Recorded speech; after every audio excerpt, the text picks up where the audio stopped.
What's up guys, today I'm going to show you how to find out who viewed your Instagram profile. First, you should open your Instagram account, then go into your profile by clicking on this icon right here on the bottom right corner.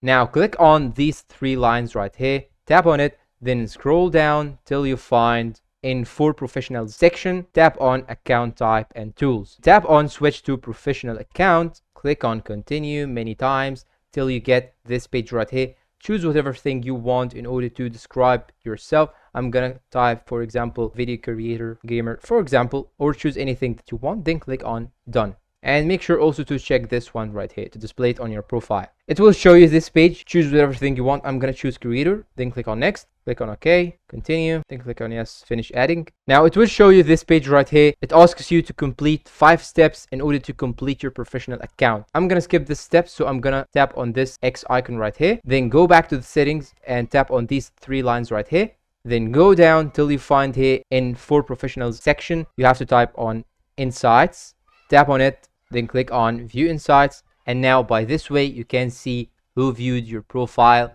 on Instagram. But this won't show you who viewed your profile before, but it will show you now who viewed your Instagram profile after activating this feature, which is called Profile Account. And that's all. Don't forget to like, subscribe, comment, share, and goodbye.